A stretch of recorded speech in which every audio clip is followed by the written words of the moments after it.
ഒരമ്മയ്ക്ക് തൻ്റെ കുഞ്ഞിന് ജന്മം നൽകുക എന്നത് അവരുടെ ജീവിതത്തിലെ ഏറ്റവും ശ്രമകരവും പ്രധാനപ്പെട്ടതുമായ നിമിഷങ്ങളിൽ ഒന്നാണ്.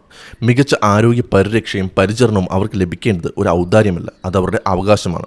എന്നാൽ പൂർണ്ണ ഗർഭിണിയായ ഒരു സ്ത്രീയുമായി അർദ്ധരാത്രിയിൽ ആശുപത്രിയിൽ എത്തിയപ്പോൾ അവിടുത്തെ ഗേറ്റ് പൂട്ടിക്കിടക്കുകയും ഒടുവിൽ ആശുപത്രിയുടെ മുറ്റത്ത് പാർക്കിംഗ് ഏരിയയിൽ മൊബൈൽ ഫോണിൻ്റെ വെളിച്ചത്തിൽ ആ യുവതിക്ക് പ്രസവിക്കേണ്ടി വരികയും ചെയ്യുന്ന ഒരു അവസ്ഥയെക്കുറിച്ച് നിങ്ങൾക്ക് ചിന്തിക്കാനാകുമ്പോൾ, കേൾക്കുമ്പോൾ ഏതെങ്കിലും പഴയ കാലഘട്ടത്തിലെ കഥയാണെന്ന് തോന്നാമെങ്കിലും ഇത് സംഭവിച്ചത് നമ്മുടെ ഇന്ത്യയിലാണ്. അതും 2026 മെയ് മാസത്തിൽ ഹരിയാനയിലെ ഫരീദാബാദിൽ നിന്നും റിപ്പോർട്ട് ചെയ്യപ്പെട്ട ഈ ഞെട്ടിക്കുന്ന സംഭവം നമ്മുടെ രാജ്യത്തെ പൊതുജനാരോഗ്യ സംവിധാനങ്ങളുടെ അവസ്ഥയെക്കുറിച്ചും പൗരന്മാരുടെ മനുഷ്യാവകാശങ്ങളെക്കുറിച്ചും വലിയ ചോദ്യങ്ങളാണ് സമൂഹത്തിന് നേരെ ഉയർത്തുന്നത്.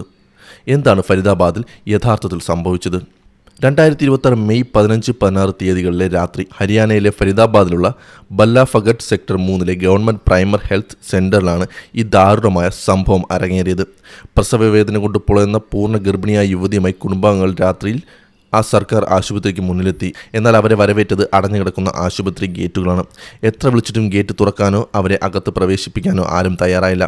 സമയം കടന്നുപോയി. യുവതിയുടെ ആരോഗ്യനില മോശമായി. പെട്ടെന്ന് വൈദ്യസഹായം ലഭ്യമാക്കാൻ കഴിയാത്തതിനെ തുടർന്ന് മറ്റൊരു ആശുപത്രിയിൽ പോകാൻ പോലുമാകാതെ ആ യുവതിക്ക് ആശുപത്രിയുടെ പാർക്കിംഗ് ഏരിയയിൽ വെച്ച് കുഞ്ഞിന് ജന്മം നൽകേണ്ടി വന്നു.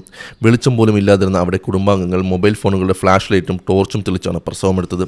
ഭാഗ്യവശാൽ അമ്മയും കുഞ്ഞും ആരോഗ്യത്തോടെ ഇരിക്കുന്നു എന്ന് അധികൃതർ പിന്നീട് സ്ഥിരീകരിച്ചിട്ടുണ്ട്. എങ്കിലും ഒരു ഭരണകൂടം തങ്ങളുടെ പൗരന്മാർക്ക് നൽകേണ്ട അടിസ്ഥാന ആരോഗ്യ പരിരക്ഷയുടെ എത്ര വലിയ വീഴ്ചയാണ് ഇത് സംഭവിച്ചെന്ന് ഊഹിക്കാവുന്നതേയുള്ളൂ.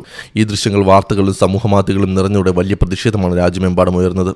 വാർത്തകൾ പുറത്തു വന്നതോടെ ഹരിയാന മനുഷ്യാവകാശ കമ്മീഷൻ ഈ വിഷയത്തിൽ സ്വമേധയാ കേസെടുക്കുകയും ശക്തമായി ഇടപെടുകയും ചെയ്തു. കമ്മീഷൻ ചെയർപേഴ്സൺ ജസ്റ്റിസ് ലളിത് ബത്രയുടെ നേതൃത്വത്തിലുള്ള സമിതി ഈ സംഭവത്തെ വളരെ ദയനീയവും ഞെട്ടിക്കുന്നതുമായ അവസ്ഥ എന്നാണ് വിശേഷിപ്പിച്ചത്. മെയ് 25-ന് കമ്മീഷൻ പുറപ്പെടുവിച്ച ഉത്തരവിൽ ഈ വിഷയത്തിൽ വിശദമായ റിപ്പോർട്ട് സമർപ്പിക്കാൻ മുതിർന്ന ആരോഗ്യ ഉദ്യോഗസ്ഥരോട് കർശനമായി ആവശ്യപ്പെട്ടിട്ടുണ്ട്. ഓഗസ്റ്റ് 12-നകം റിപ്പോർട്ട് സമർപ്പിക്കാനാണ് നിർദ്ദേശം. മാത്രമല്ല, ഒരു വ്യക്തിയുടെ അടിസ്ഥാന അന്തസ്സും മനുഷ്യാവകാശവും ലംഘിക്കപ്പെട്ട ഈ സാഹചര്യത്തിൽ എന്തുകൊണ്ട് ആ യുവതിക്ക് അർഹമായ നഷ്ടപരിഹാരം നൽകിക്കൂടാ എന്ന് വിശദീകരിക്കാൻ ഫരീദാബാദ് സിവിൽ സർജനോട് കമ്മീഷൻ ആവശ്യപ്പെട്ടിട്ടുമുണ്ട്. ശരിയായ വൈദ്യസഹായമോ പ്രൊഫഷണൽ പിന്തുണയോ ഇല്ലാതെ തികച്ചും അരക്ഷിതമായ സാഹചര്യങ്ങളിൽ പ്രസവം നടന്നിരുന്ന പ്രാകൃത കാലഘട്ടത്തെയാണ് ഈ ദുരനുഭവം ഓർമ്മിപ്പിക്കുന്നതെന്ന് കമ്മീഷൻ തങ്ങളുടെ ഉത്തരവിൽ എടുത്തു കാണിച്ചു. ഒരു വശത്ത് കോടിക്കണക്കിന് രൂപയെ ചിലവാക്കി നടപ്പിലാക്കുന്ന സർക്കാർ പദ്ധതികൾ നിലനിൽക്കുമ്പോഴാണ് മറുവശത്ത് ഇത്തരം സംഭവങ്ങൾ നടക്കുന്നത്. ജനനി ശിശു സുരക്ഷാ കാര്യക്രം പോലെയുള്ള പദ്ധതികളെക്കുറിച്ച് നിങ്ങൾ കേട്ടിട്ടുണ്ടാകും. ഗർഭിണികൾക്ക് തികച്ചും സൗജന്യവും പണരഹിതവുമായ പ്രസവ സൗകര്യങ്ങൾ സർക്കാർ ആശുപത്രികൾ ഉറപ്പാക്കാൻ ലക്ഷ്യമിട്ടുള്ളതാണ് ഈ പദ്ധതി. എന്നാൽ ഒരു പ്രൈമറി ഹെൽത്ത് സെൻ്ററിൻ്റെ പടിവാതിൽക്കൽ വെച്ച് ഒരു യുവതിക്ക് അടിയന്തര ചികിത്സ നിഷേധിക്കപ്പെട്ടത് ഈ പദ്ധതികളുടെയെല്ലാം അടിസ്ഥാനപരമായ പരാജയത്തെയാണ് ചൂണ്ടിക്കാട്ടുന്നത്.